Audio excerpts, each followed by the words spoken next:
আসসালামু আলাইকুম। চ্যানেল সংবাদে সবাইকে আমন্ত্রণ জানাচ্ছি, আমি সোহেল ফাইসাল। আর বিস্তারিত সংবাদের শুরুতেই জানিয়ে দিচ্ছি ফ্রেশ আটা ময়দা সুজি সংবাদ শিরোনামগুলো। সশস্ত্র বাহিনীর অবসরপ্রাপ্ত কর্মকর্তাদের সঙ্গে সন্ধ্যায় জামায়াতের মতবিনিময় সভা, নির্বাচনী ইশতেহার তৈরির অংশ হিসেবে এই বৈঠক, বলছে দলটি।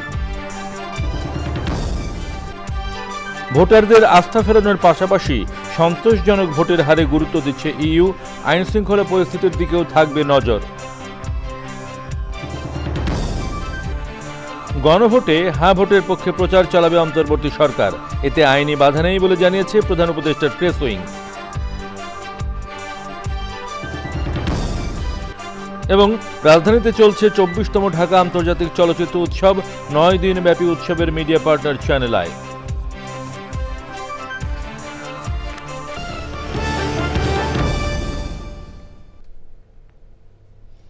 প্রিয় দর্শক, সংবাদ শিরোনামগুলো জানাচ্ছিলাম। এখনকার এই সংবাদ আয়োজনে একই সঙ্গে চ্যানেলের ইউটিউব চ্যানেলে এবং চ্যানেলের ওটিটি প্ল্যাটফর্ম আই স্ক্রিনে লাইভ স্ট্রিম হচ্ছে। যাচ্ছে বিস্তারিত সংবাদে। শুরুতেই জাতীয় সংসদ নির্বাচন 2026।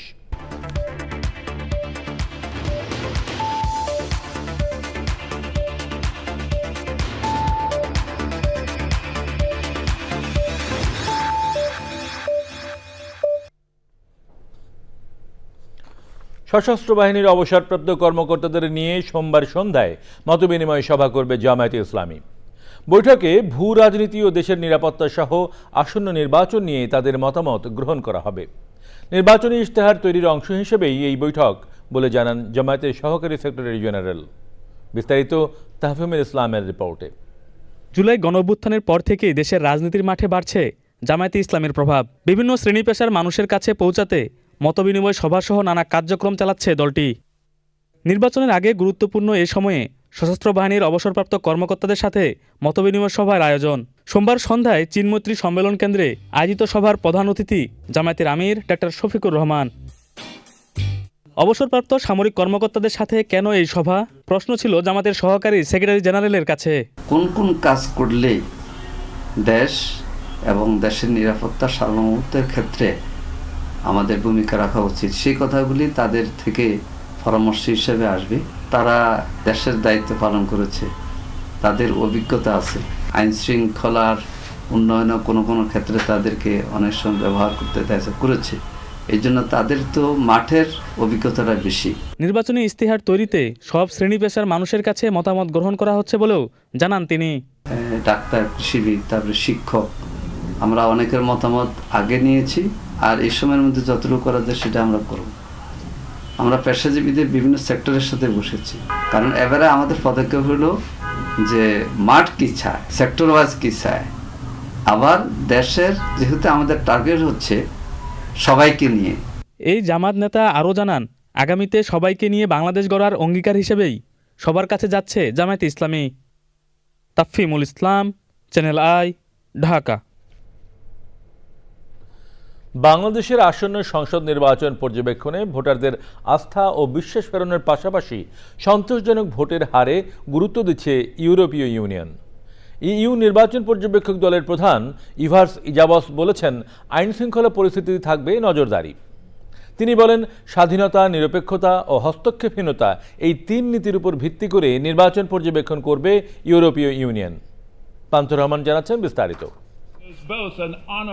ইউরোপের 27 দেশের জোট ইউরোপীয় ইউনিয়নের সঙ্গে কানাডা, নরওয়ে আর সুইজারল্যান্ডের প্রতিনিধি মিলিয়ে মোট 200 জনের একটি দল পর্যবেক্ষণ করবে বাংলাদেশের 12 ফেব্রুয়ারির নির্বাচন। এরই মধ্যে 56 জন পর্যবেক্ষক কাজ শুরু করেছেন, বাকিরা আসবেন নির্বাচনের আগে। এ তথ্য দিয়ে দলের প্রধান জানালেন, বাংলাদেশ সরকারের আমন্ত্রণে 64 জেলাতেই থাকবে তাদের প্রতিনিধি। বাংলাদেশের জাতীয় আইন এবং আঞ্চলিক ও বৈশ্বিক মানদণ্ড অনুযায়ী আমরা নির্বাচন পর্যবেক্ষণ করব। স্বাধীনতা, নিরপেক্ষতা এবং হস্তক্ষেপ না করার বিষয়টি মাথায় রেখে আমাদের কাজ পরিচালিত হবে। আশা করছি নির্বাচন শান্তিপূর্ণ, স্বচ্ছ ও অন্তর্ভুক্তিমূলক হবে। মূল বিষয় হবে নাগরিকের আস্থা ও বিশ্বাস অর্জন। অংশগ্রহণমূলক নির্বাচন বলতে তারা কি দলের নাকি ভোটার উপস্থিতি বোঝান, এমন প্রশ্নে কূটনৈতিক জবাব দিলেন ইইউ পার্লামেন্টের এই লাটভিয়ান প্রতিনিধি। আমাদের কাছে অন্তর্ভুক্তিমূলক মানে হল নাগরিকের ভোট দেওয়ার সুযোগ এবং তার ভোটের গুরুত্ব। আমরা জানি যে এখানে দলের নিবন্ধন কিংবা ন্যায় বিচারের মতো ইস্যু আছে। এগুলো ঐতিহাসিক ও জটিল ইস্যু। আমরা এগুলো নিয়ে ততক্ষণ পর্যন্ত মন্তব্য করতে চাই না যতক্ষণ এগুলো ভোটের সংখ্যার উপর প্রভাব ফেলে। নির্বাচন ও গণভোট একসঙ্গে অনুষ্ঠিত হওয়া নিয়মিত ঘটনা নয়। আর আমরা কেবল সংসদীয় নির্বাচন পর্যবেক্ষণ করব, গণভোট নয়, কারণ আমাদের ম্যান্ডেট নেই। ইজাবস জানান 2008 সালের পর এবারই প্রথম পূর্ণাঙ্গ নির্বাচন পর্যবেক্ষক দল পাঠাচ্ছে ইউরোপীয় union. Panth Rahman, channel I, Dhaka. প্রধান উপদেষ্টা অধ্যাপক ডক্টর মোহাম্মদ ইউনূস বলেছেন, নির্বাচনের মাঠ সবার জন্য সমান। সরকার কোনো দলকে বেশি সুযোগ দিচ্ছে না। তিনি বলেন, নির্বাচনের জোয়ার চলছে সারা দেশে। গণভোটে হ্যাঁ ভোটের পক্ষে প্রচার চালাবে অন্তর্বর্তী সরকার। এক প্রশ্নের জবাবে প্রধান উপদেষ্টার প্রেস সচিব জানান, এতে আইনি বাধা নেই। মোস্তফা মল্লিকের রিপোর্ট। যমুনায় প্রধান উপদেষ্টা অধ্যাপক ডক্টর মোহাম্মদ ইউনূসের সঙ্গে সাক্ষাৎ করেন জাপানের প্রয়াত প্রধানমন্ত্রী শিনজো আবের স্ত্রী আকি বাবে। প্রধান উপদেষ্টাকে জাপান সফরের আমন্ত্রণ জানান তিনি। প্রধান উপদেষ্টার সঙ্গে সাক্ষাৎ করেছেন ইউরোপীয় ইউনিয়ন ইইউ এর প্রধান পর্যবেক্ষক ইভার্স ইজাবস। আওয়ামী লীগ আমলে অনুষ্ঠিত 3টি নির্বাচনের একটিতেও ইইউ প্রতিনিধি পাঠায়নি। তবে ফেব্রুয়ারির নির্বাচনে প্রতিনিধি পাঠানোর সিদ্ধান্তের কথা প্রধান উপদেষ্টাকে জানান ইভার্স। নগরীর ফরেন সার্ভিস একাডেমিতে ইইউ এর প্রতিনিধি দলের সঙ্গে প্রধান উপদেষ্টার বৈঠকের বিস্তারিত জানাতে প্রধান উপদেষ্টার প্রেস উইংয়ের সংবাদ সম্মেলন। ইউ একটা বড় ইলেকশন অবজারভার টিম পাঠাচ্ছে, কারণ তাদের মতে এটা খুবই একটা হিস্টোরিক ইলেকশন। পুরো আলোচনায় আওয়ামী লীগ বিষয়ে কোনো আওয়ামী লীগ বা আওয়ামী লীগের পার্টিসিপেশন নিয়ে কোনো ধরনের কোনো আলোচনা হয়নি।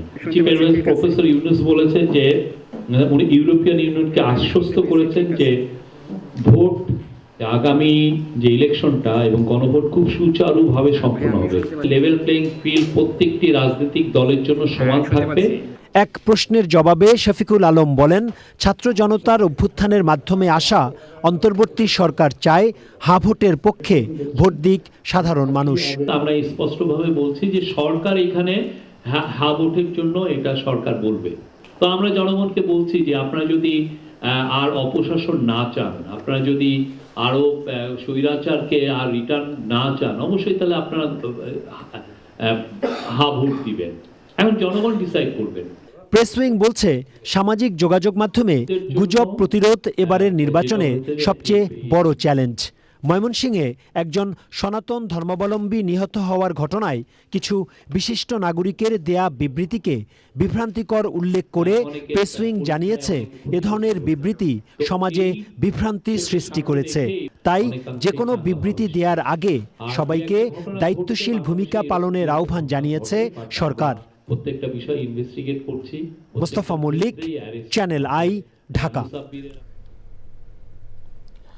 বগুড়া 2 আসনে প্রার্থিতা ফিরে পেয়েছেন নাগরিক ঐক্যের সভাপতি মাহমুদুর রহমান মান্না। রোববার আপিল শুনানির দ্বিতীয় দিন প্রার্থিতা ফিরে পেয়েছেন আরও 58 জন। 2 দিনে প্রার্থিতা ফিরে পেলেন সব মিলিয়ে 110 জন, বাতিল হয়েছে 21 জনের। আগামী 18 জানুয়ারি পর্যন্ত নির্বাচন কমিশনে আপিল শুনানি চলবে। সাদি মাহমুদের রিপোর্ট। নির্বাচন কমিশন ভবনে ত্রয়োদশ জাতীয় সংসদ নির্বাচনে প্রার্থিতা বাতিলের আদেশের বিরুদ্ধে আপিল শুনানির দ্বিতীয় দিনও 70 জন প্রার্থীর শুনানি অনুষ্ঠিত হয়। এর মধ্যে প্রার্থিতা ফিরে পেয়েছেন 58 জন, মনোনয়ন বাতিল হয়েছে 6 জনের, আর স্থগিত আছে 7 জন প্রার্থীর মনোনয়ন। 2 দিনে 140 জন প্রার্থীর শুনানি অনুষ্ঠিত হলো। রিটার্নিং কর্মকর্তার সিদ্ধান্তের বিরুদ্ধে নির্বাচন কমিশনে আপিল আবেদন জমা পড়েছে 645টি। আপিল শুনানি চলবে 18 জানুয়ারি পর্যন্ত। নির্বাচন কমিশনারকে অনুরোধ করব যে লেভেল প্লেইং ফিল্ডটা যদি আমাদের জন্য তৈরি করে দেওয়া হয়, আমরা ছোট দল, নতুন প্রার্থী, আমরা সুন্দরভাবে নির্বাচনটা করতে পারি। আপনারা আমার জন্য দোয়া করবেন, আমি যেন আমার এই অবসর জীবনে আপনাদের পাশে থাকতে পারি এবং আপনাদের খেদমত করতে পারি। 17 বছর এই রাজপথে আমি কষ্ট করেছি। আমি জনগণের রায় নিয়ে ইনশাল্লাহ আমি প্রতিদ্বন্দ্বিতা করব। আপনাদের সকলের দোয়া কামনা করি যাতে করে আমি আমার এলাকায় কাজ করতে পারি। সুষ্ঠু নির্বাচন আয়োজনে মব ঠেকানোর বিকল্প দেখছেন না প্রার্থীরা। আমি মনে করি লড়াই সামনে আরও হবে, সেই লড়াইয়ে যত বেশি ঐক্য নিজেরা করতে পারি সেটাই ভালো। বাংলাদেশের বিরুদ্ধেও তো শক্তি আছে, বাইরের শক্তি আছে, সবার বিরুদ্ধে মিলে আমরা যাতে লড়াইটা করতে পারি। জাতীয় পার্টির ওপর অযাচিত হামলা হুমকি, ভোটারদের ওপর অযাচিত হামলা হুমকি আসতে পারে। সেজন্যই তার আগেই একটি রাষ্ট্রীয় নিয়ন্ত্রণ প্রয়োজন, একটা লেভেল প্লেইং ফিল্ড প্রয়োজন। রোববার সকালে ত্রয়োদশ জাতীয় সংসদ নির্বাচন ও গণভোটকে সামনে রেখে আইন শৃঙ্খলা রক্ষা কার্যক্রম সমন্বয় করতে সংশ্লিষ্ট বাহিনী, দপ্তর ও সংস্থার প্রতিনিধিদের নিয়ে বৈঠক করে নির্বাচন কমিশন। সাদি মাহমুদ, চ্যানেল আই, ঢাকা। এবারে অন্যান্য সংবাদ। ইরানে সরকার বিরোধী বিক্ষোভে নিহতের সংখ্যা বেড়ে অন্তত 500 জনে দাঁড়িয়েছে। মানবাধিকার সংস্থাগুলোর তথ্য অনুযায়ী নিহতদের মধ্যে শিশুও রয়েছে। এ পরিস্থিতিতে যুক্তরাষ্ট্র হামলা চালালে পাল্টা জবাব দেওয়ার হুঁশিয়ারি দিয়েছে তেহরান। ইরানের সব প্রদেশের শতাধিক শহর ও জনপদে আন্দোলনে ছড়িয়ে পড়েছে। ইফতেখার উদ্দিনের রিপোর্ট। ইরানের বিভিন্ন রাস্তায় চলছে সরকার বিরোধী আন্দোলন। লাগামহীন মূল্যস্ফীতির প্রতিবাদে তেহরানে শুরু হওয়া এই বিক্ষোভ এখন সর্বোচ্চ ধর্মীয় নেতা আয়াতুল্লাহ আলী খামেনির শাসনের অবসান দাবি করছে। তবে আন্দোলন ঠেকাতে কঠোর অবস্থানে দেশটির নিরাপত্তা বাহিনী।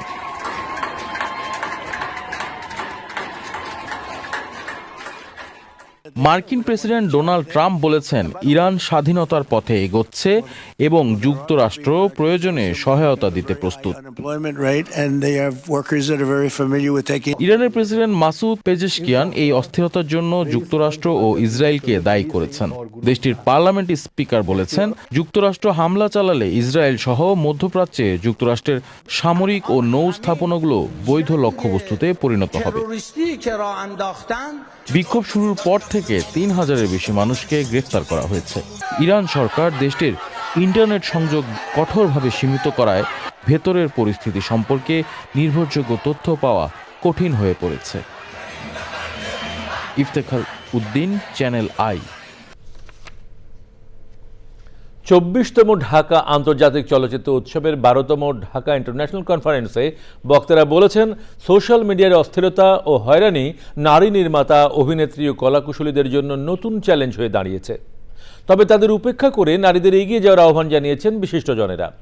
9 দিনব্যাপী এই উৎসবের media partner channel I, Sultana হিমুর রিপোর্ট। এশিয়ান চলচ্চিত্রে নারীর অবদান ও ভূমিকা বিষয়ের উপর আলোচনার মধ্য দিয়ে শুরু হয় 12তম Dhaka international conference on women in cinema. Dhaka ক্লাবে 2 দিনব্যাপী এই সম্মেলনে অংশ নেন দেশ বিদেশের নারী নির্মাতা সহ সংশ্লিষ্টরা।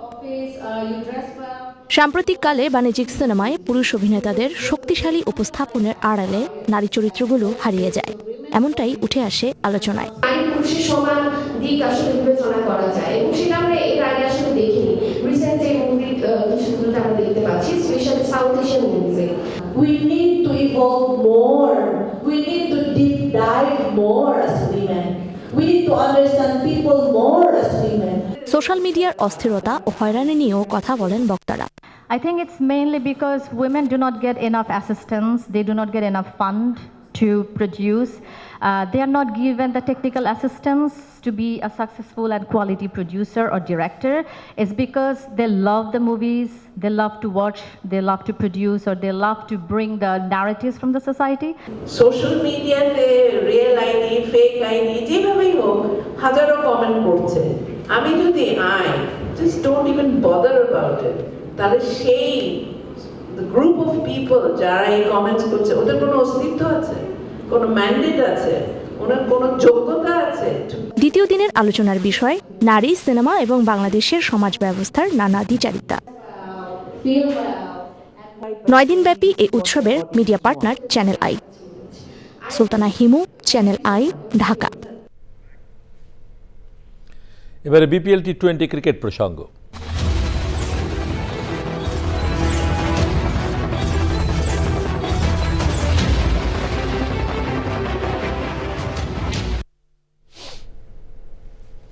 বিপিএলে সিলেট পর্বের শেষ দিন আজ। দিনের প্রথম ম্যাচে স্বাগতিক সিলেট টাইটান্সের বিপক্ষে মাঠে নামবে রংপুর রাইডার্স। সিলেট আন্তর্জাতিক স্টেডিয়ামে ম্যাচ শুরু দুপুর 1টায়। 7 ম্যাচে 8 পয়েন্ট নিয়ে 3-এ আছে রংপুর রাইডার্স। এক ম্যাচ বেশি খেলে সমান পয়েন্ট নিয়ে 4-এ আছে সিলেট।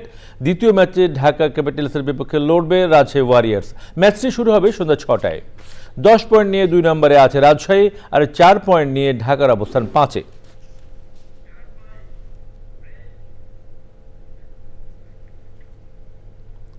আপনারা দেখছেন চ্যানেল আই সংবাদ। এবারে কিছুক্ষণের বিরতি, আর বিরতির পর অন্যান্য সংবাদের সঙ্গে থাকছে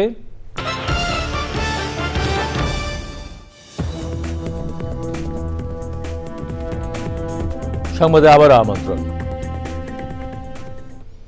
ভেনেজুয়েলায় যুক্তরাষ্ট্রের সামরিক হামলার প্রতিবাদে মেক্সিকো, ইতালি, গ্রিস সহ বিভিন্ন দেশে বিক্ষোভ হয়েছে।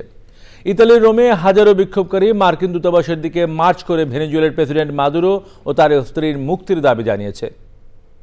বিক্ষোভকারীরা মার্কিন সাম্রাজ্যবাদের তীব্র নিন্দা জানিয়ে আন্তর্জাতিক আইন মেনে চলার আহ্বান জানান। মেক্সিকোতে বিক্ষোভকারীরা লাতিন আমেরিকার মার্কিন আধিপত্য ও হস্তক্ষেপ বন্ধের দাবি করেছেন। আন্তর্জাতিক আইন লঙ্ঘন ও ভেনেজুয়েলার সার্বভৌমত্ব হরণেরও বিরোধিতা করে বিক্ষোভকারীরা।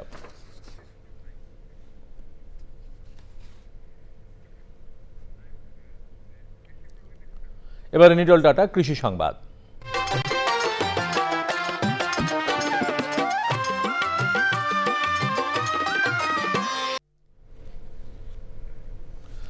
বর্ষা, শীত কিংবা ঘন কুয়াশায় প্রকৃতির প্রতিকূলতা উপেক্ষা করে নড়াইলে সরিষার ভালো ফলন হয়েছে। রোগবালাই কম, খরচ ও শ্রম কম এবং লাভ বেশি হওয়ায় জেলায় জনপ্রিয় হয়ে উঠেছে রিলে পদ্ধতির সরিষা চাষ।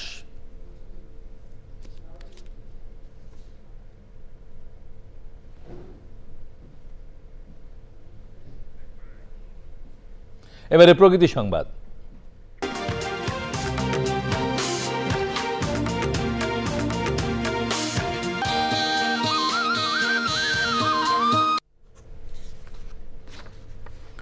তীব্র শীতে বিপর্যস্ত হয়ে পড়েছে ফেনীর জনজীবন। টানা মৃদু শৈত্যপ্রবাহে দেখা মিলছে না সূর্যের। শীতের মাত্রাকে আরও বাড়িয়ে তুলেছে হিমেল বাতাস ও ঘন কুয়াশা। হেডলাইট জ্বালিয়ে চলছে দূরপাল্লার পরিবহন। বাড়ছে শীতজনিত রোগের প্রাদুর্ভাব। চরম দুর্ভোগে দরিদ্র ছিন্নমূল্য খেটে খাওয়া মানুষ।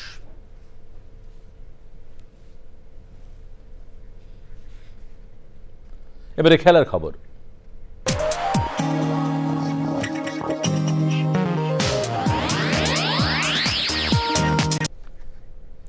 এর সাথে শেষ করছি এখনকার সংবাদ। সবশেষে ফ্রেশ আটা, ময়দা, সুজি সংবাদ শিরোনামগুলো জানিয়ে দিচ্ছি আরও একবার। সশস্ত্র বাহিনীর অবসরপ্রাপ্ত কর্মকর্তাদের সঙ্গে সন্ধ্যায় জামায়াতের মত বিনিময় সভা। নির্বাচনী ইশতেহার তৈরির অংশ হিসেবে এই বৈঠক, বলছে দলটি। ভোটারদের আস্থা ফেরানোর পাশাপাশি সন্তোষজনক ভোটের হারে গুরুত্ব দিচ্ছে ইইউ। আইন শৃঙ্খলা পরিস্থিতির দিকেও থাকবে নজর। গণভোটে হ্যাঁ ভোটের পক্ষে প্রচার চালাবে অন্তর্বর্তী সরকার। এতে আইনি বাধা নেই বলে জানিয়েছে প্রধান উপদেষ্টার প্রেস উইং।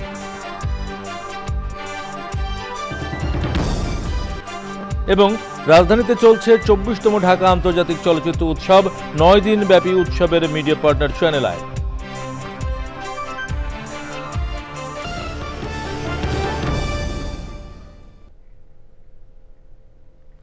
প্রিয় দর্শক, চ্যানেল আই সর্বশেষ সংবাদ জানতে ভিজিট করুন channelionline.com-এ। যুক্ত থাকুন আমাদের সোশ্যাল মিডিয়া প্ল্যাটফর্মগুলোর সাথে। আমাদের পরের সংবাদ দেখার আমন্ত্রণ রইল। সবাইকে ধন্যবাদ।